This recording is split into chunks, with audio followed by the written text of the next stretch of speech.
so much. I didn't know he was going to mention the sewing part, but it is very cool. I sew like 3D printed buttons and things like that for my clothes. I have an Instagram if you want to check it out. It's a pretty fun way of combining like tech with creativity stuff.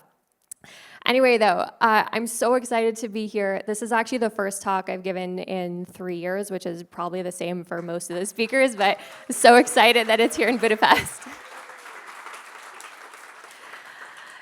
So I'm going to talk about the emotional chaos of deploying code, and you're probably all wondering already, like, since when is deploying code emotional? Like, it's one of those things that's just so process-filled that it doesn't feel like there's really any room for emotion. Like, you probably have a CI/CD pipeline set up and some sort of process or like a button you push, and we just do it all the time as developers, so it doesn't really feel like there's room for emotion when you're doing this very technical thing. But I think probably if you're thinking of emotional chaos when it comes to deploying code, maybe the thing that first comes to mind is when deploy goes wrong and the servers catch fire and you're like scrambling to get everything back up. I was listening to Tejas introducing one of the speakers this morning, saying how he was at the booth and like quickly pushed to production, closed his laptop, and then ran away. So hopefully he didn't have like any of that kind of chaos going down when everything crashed from deploying that way. But that whole side of emotion is not actually what I'm going to be talking about, because as developers, we're probably all pretty familiar with that. I want to talk more about the side of things that is hidden and the things that are really important to look at outside of the technical part of deploying code. One of the things, though, that I get asked most often when I tell people that I'm doing this talk is they ask if I have like a bunch of stories of times that I've screwed up and like chaotic deploys that I've done. Basically, this whole talk is like times that I've screwed up. I've screwed up a lot. It's not going to be anything on the technical side, but just to like satisfy that curiosity, I've done everything from causing major outages to running like too many tasks that like are important, like API query rate limit is like hit within the first hour of the day. My favorite time that I really did something bad was when I was working on this like enterprise level SaaS app, like the type of thing where people pay $500,000 a year to use this thing. And for whatever reason, I deployed a bunch of chicken heads as the icon set for it. And we didn't notice till people started messaging in being like, what's with the chickens? So anyway, that's why I'm in management now.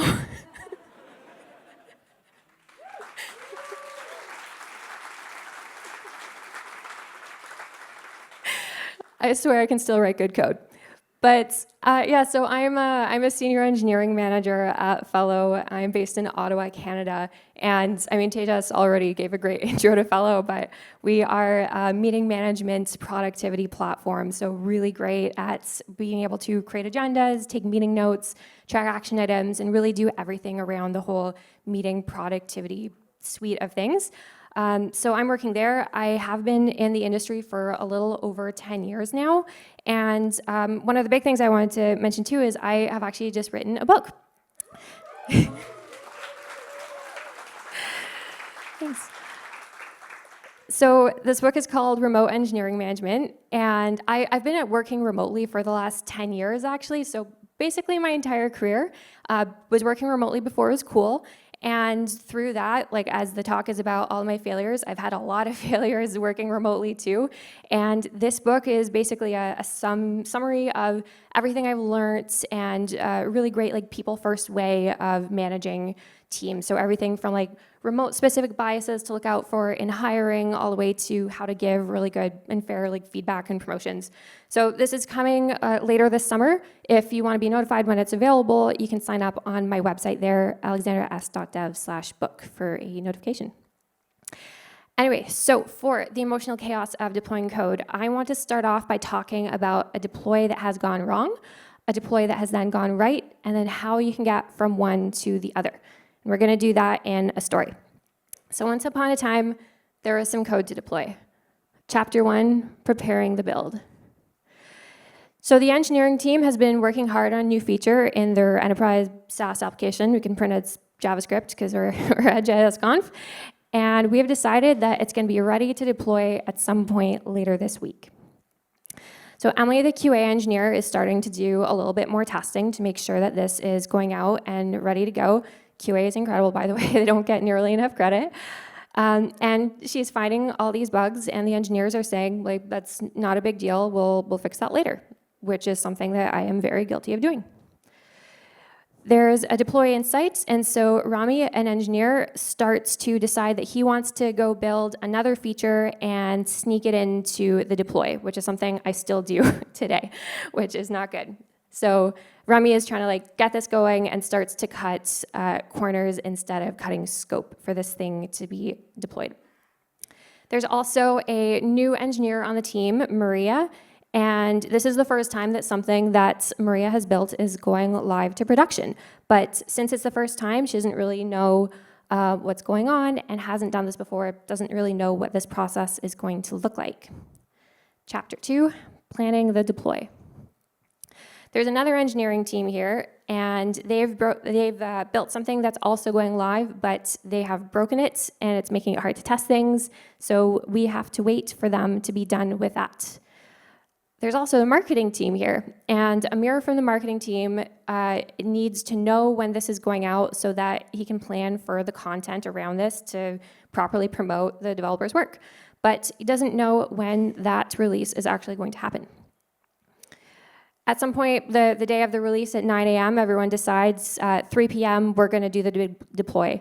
And in this case, like this is a remote, or not necessarily remote, but like distributed team. So there's someone who lives 8 hours ahead and is planning on being asleep by then.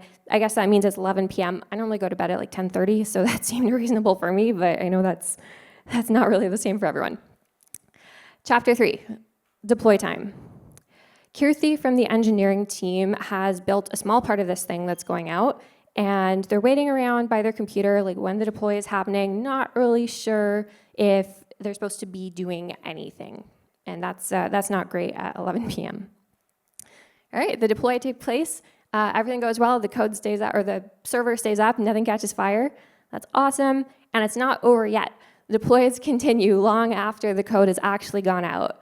So the day after, Dave from the sales team has their first prospect demo of the day, and they didn't know about the changes, and it totally messes up their demo. And I've done this to people multiple times. They always feel so bad. But salespeople have like a demo that they do, and they click around things, and if you change up the navigation on them, it does not go over well. Antonio on the support team is getting a whole bunch of questions now from clients asking about how the new feature works, but Antonio did not get to see it before, and so they spend a little longer actually writing responses and miss some of their target metrics for doing that. And then the whole engineering team is just sitting around like watching, like not just sitting around, but like they are watching to see how the feature is performing and how people are actually starting to adopt this new thing. All right, and that is the end of the deploy, sort of. So I know I pointed out in some things like what went wrong, but like overall, that's a pretty typical deploy. Like code goes out, no one really communicates too much, things happen, but it did not go over well. And a lot of people's core needs weren't being met. And there was a lot of chaos going on behind the scenes that wasn't very visible and apparent up front. So there's this model of core needs that I really like by Paloma Medina, and it's called the Biceps model. And this is a series of core needs that people need to feel whenever they're working together in some sort of organization or family or like any kind of like group setting of humans. And people need to feel like they belong and that they have choice and they have significance and all these different things. And as soon as any one of these core needs isn't being met, people will start to have a threat response and they'll start to feel a little iffy and won't really feel good.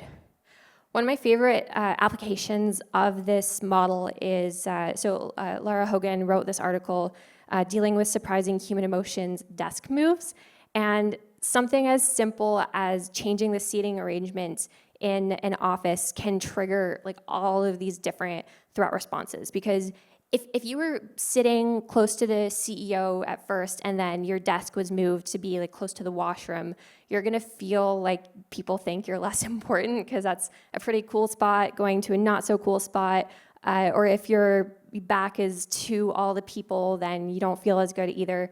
So there's like this model is kind of applicable to basically any type of thing that happens in life.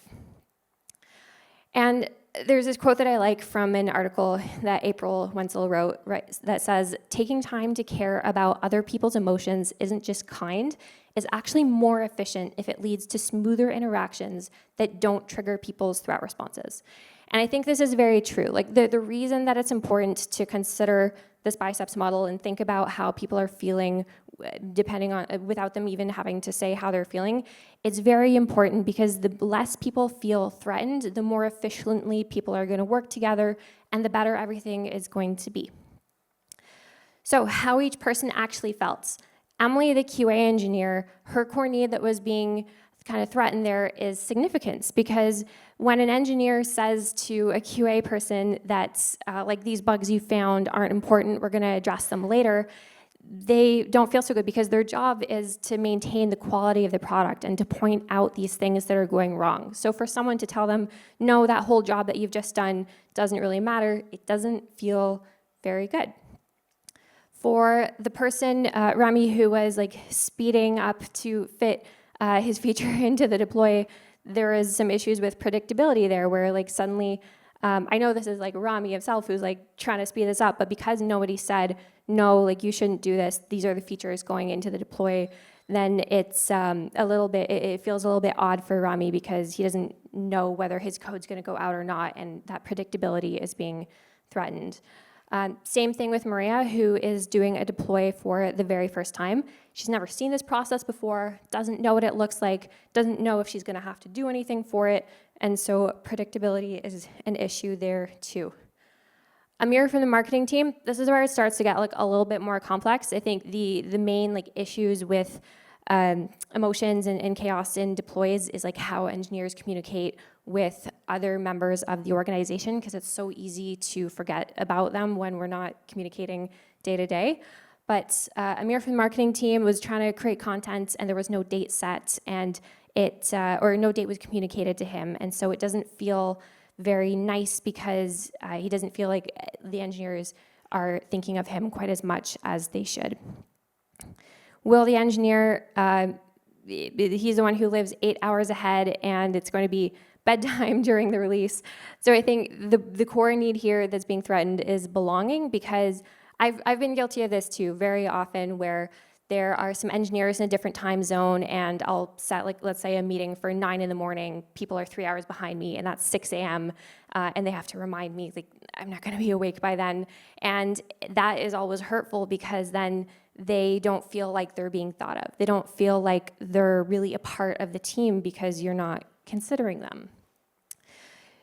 Kirthi, the engineer, kind of similar in that sense, significant. So she wrote a small portion of the code and isn't really sure whether she's supposed to be sitting around for the deploy and doing anything. That extra bit of communication goes a long way to make people feel like they're a part of the team. Dave from the sales team, this is very similar to the other people too. A lot of core needs not being met here.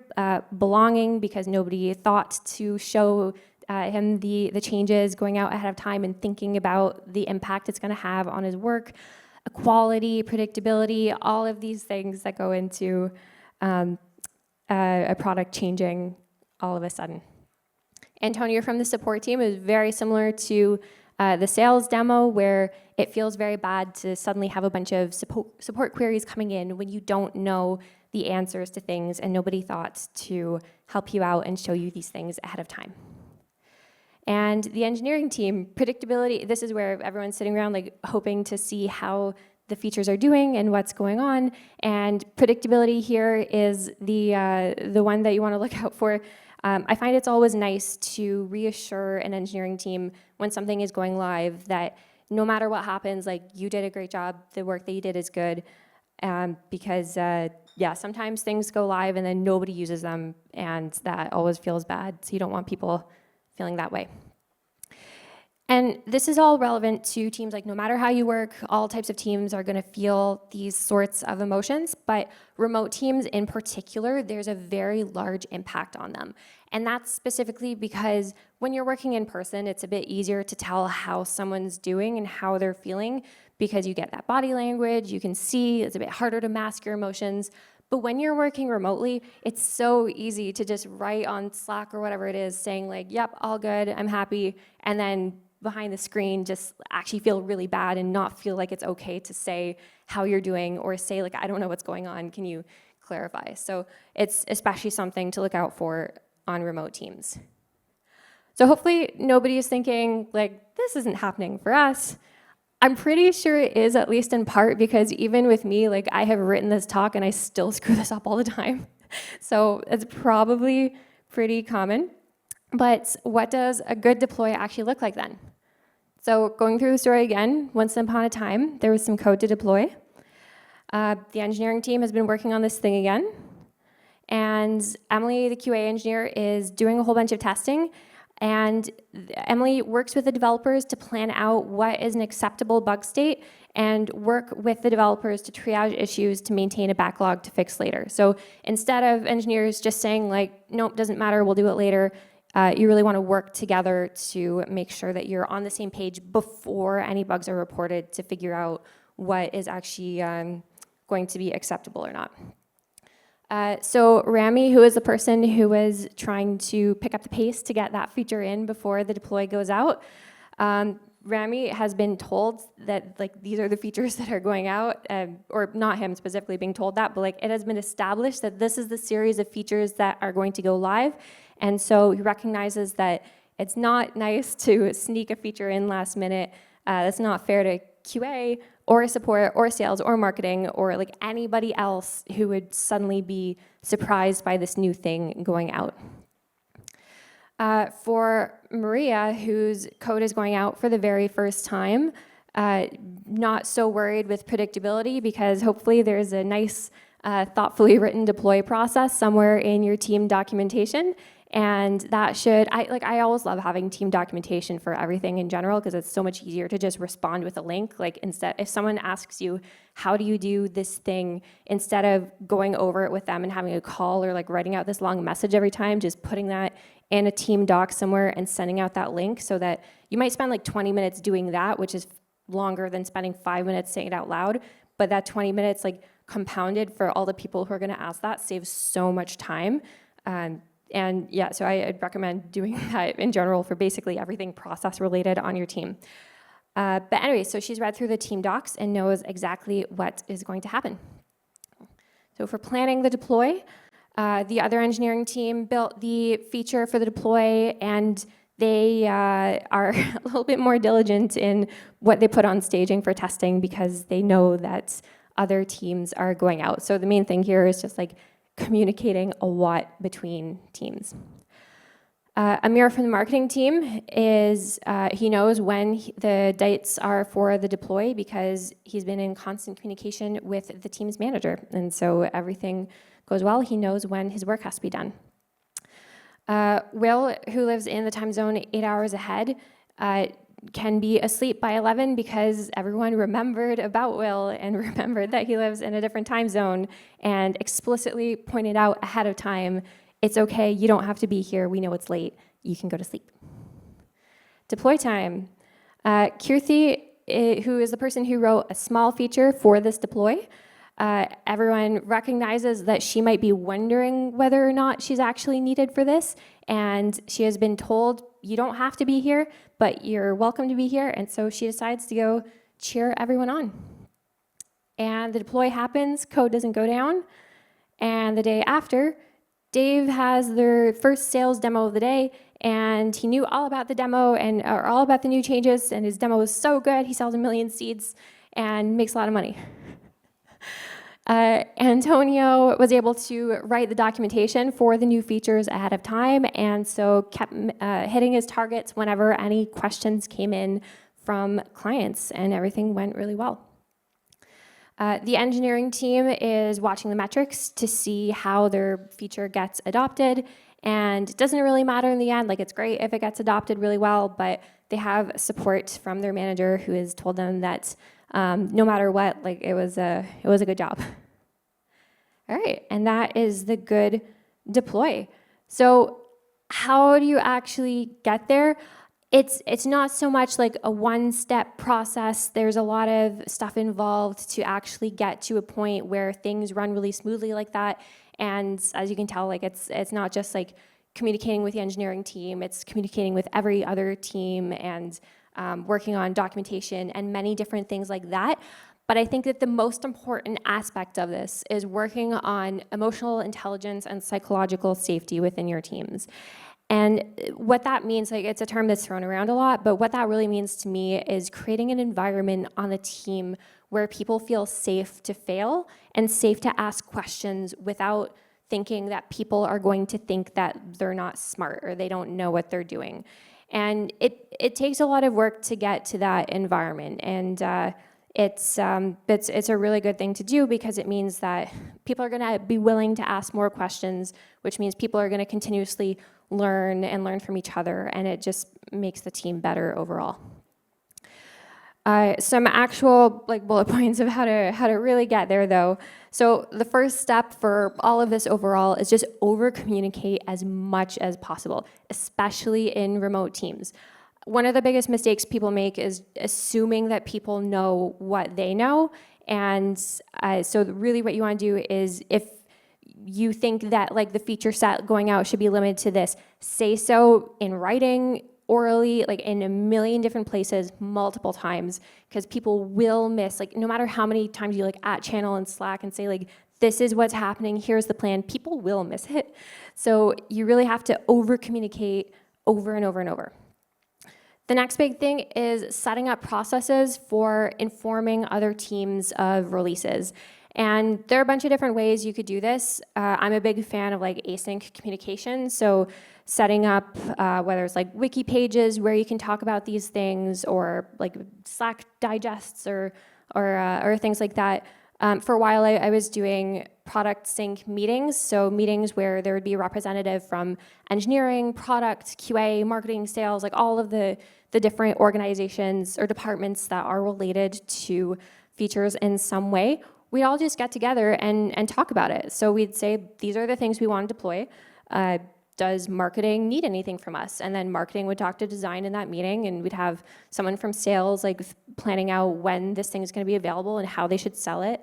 And so having like meetings where you can actually talk to each other like that are very, very useful. I would also look out for changes in communication patterns with your teammates. This is a good way of figuring out whether or not someone is doing okay, and it's a little bit hard, but if someone is maybe not so talkative in meetings as normal, or not writing as many messages as they would, or like the tone is a bit different, that might be a sign that something is a little bit off. Related to deploys or not, like maybe it might be a sign, like if they're new to the team and they're talking a bit different, maybe they're a bit nervous and you should reach out and see if they're doing okay. But it's good to look for that in general anyway to see how people are doing. Another big thing is to put yourself in their shoes. So that's really important for the engineers, but then also every other team, just figuring out like, if I was on the marketing team and this thing went live, how would I feel? Would I be wanting to know more about it so that I can create marketing material for it? If I'm an engineer who's new to the team, like, how am I going to feel about a deploy happening for the first time? So doing that is a really good way of figuring out what kind of processes you need to make deploys go as smoothly as possible. Setting clear expectations and boundaries around code deploys is also very good. So determining ahead of time, like, who is going to do what, like who's going to push the button if you have a button, or who is going to be the one to stay up and make sure that the code is still running. Setting that stuff ahead of time removes a lot of the risk of people feeling their sense of predictability being hurt. And I'm always an advocate as well for like asking for questions and feedback from people. So especially in like one-on-ones or retrospectives, just asking people like, how do you think that went? And very like pointed, directed questions are very likely to get some interesting insights that you hadn't thought of, which can help make your deploys go better. So overall, next steps to help make your code deploys be a little less chaotic. Start by asking for feedback from all of the different engineers and people that you work with. Try to build up that emotional intelligence on the team, psychological safety, things like that, and formalizing communication. So making sure that you have a good set of communication processes between you and the other teams that you work with. And so the examples here were all around deploying code, but I mean, this is like basically everything that we do as engineers has like this set of emotions that aren't really visible and aren't really talked about very often. And I would suggest being really like on the lookout for that and thinking about how people feel and what you can do to make everyone feel more comfortable and be better off. Because this is just one of the many, many, many very like emotionally charged processes that we go through. Thank you.